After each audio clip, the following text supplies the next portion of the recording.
What are some of the challenges now? Because you got babies now, right? Right. So what's your baby's degrees? Right now they power, and my baby girl should be wisdom next month. Okay, so you haven't really reached that. But I got a firstborn. He's 29.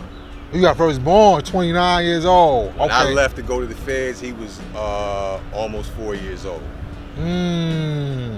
Now what was that like then? That was crazy coming home. Now I had his ear while I was in there. I would talk to him, see him on visits here and there. But coming home, he was an adult, God. He was 20, going on 21 when I came home. Wow. So we had no relationship. Because now, this is not a child, it's not a baby, this is a grown man I'm looking at. Right, we eye to eye now as far as right. physically, height-wise. So I had to get to know him like he had to get to know me. Yeah, and I know that fuck with you. It didn't, and it did. Now I'm gonna tell you why it didn't. It didn't initially because it was something I was looking forward to for so long. So when I got a chance to finally get out, damn, I'll be home with my firstborn, I was enthused. Right. So the enthusiasm and the hype behind it was everything. Right, but then once I was getting to know him and doing the knowledge to him, I'm examining him. He was fucked up, God, mentally. And not to talk bad about him, but I didn't even know the depths of the experiences that he was going through. You know what I'm saying? Because while I'm in there talking to him on the phone, it was 15-minute calls.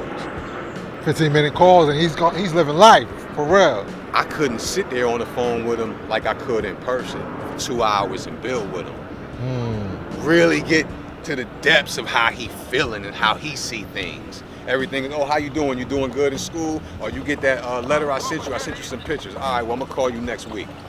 Right. Every call is real quick. You can't get real intimate and in depth with the conversation. Right. Especially when you got a little 5, 6, 7 year old. He growing up. He's a little kid. He want to go play his video games. He don't want to talk to his dad on the jail phone, on a jail call. Right. So that's what I had to deal with. Right. So when he coming really home, didn't understand. So now that he understands it and he's grown, I'm coming home. God, he held that shit against me. Oh. So now you're starting to see the real. Yeah.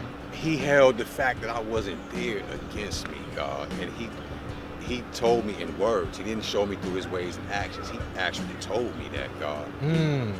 He told me a whole bunch of shit, God. He tried to make me feel this big. He tried to really bring you down. Yeah, it didn't work. Right. Because I knew where it was coming from. Right. He was being honest. However, we got to be mindful of the words we use, God, and how and when we use it. Right. Because if me and you grew up together, or we been around each other for so many years, I can say, oh, yo, fuck you, God. You know I'm joking, though. Right. As opposed to, yo, fuck. You know what I'm saying?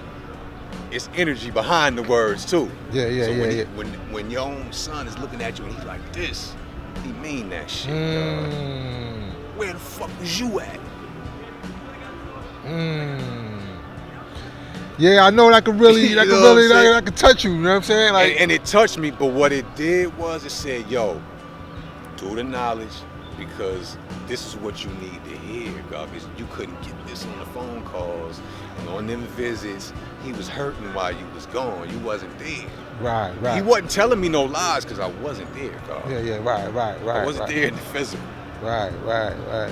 So yeah, that shit hurt me, God, and I just had to take that and send him on his way, and told him, "You're right," because I jeopardized and I put what me and you were building.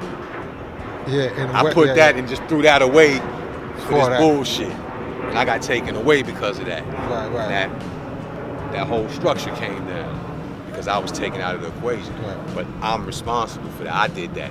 Right. He reminded me of it, God. He was stern when he reminded me of that. When I was coming home thinking, it's gonna be all right. Yeah, I'm home now. And that was my defense to him. Like, I hear what you're saying and you're right. You are right and exact. I shouldn't have did that. I paid for it, but I'm here now. I corrected the error. But there still was them layers of pain that he was still dealing with. And I had to let him get that off, God. Right. Because this is a grown man now. Yeah, he can express himself. He can. All them 17 years I was gone. 17. Even though we were in touch and he saw me and there's letters and it's nothing like having your physical father dead. So I had to take that and absorb that, God. And till this day, me and him really don't even talk. Oh wow. I was gonna ask you, were you able to rebuild that? And the reason why is because I humbled myself too much, God. And when I should have been more stern, after he got that off, I just fell back. I fell back initially when he did that. Right. And I was like, you know what? Let me take all that in and let him settle with that. I'm just coming back into his life. Let me ease in. Because I tried to come back like, yo, let's go. I'm here. Yeah. He was like, nah. He was like, where he was a little more apprehensive. I was forcing his hand. Right. So I said, you know what? I started to do the knowledge and said, you know what? I need to pump the brakes because I'm intruding in this man's life. He really don't even need me right now. Right. He's grown. And his attitude, he's showing me he don't need me right now. Right. So let me back up. Let him know I'm still here. Yeah. Hit me when you need. If Mecca did this.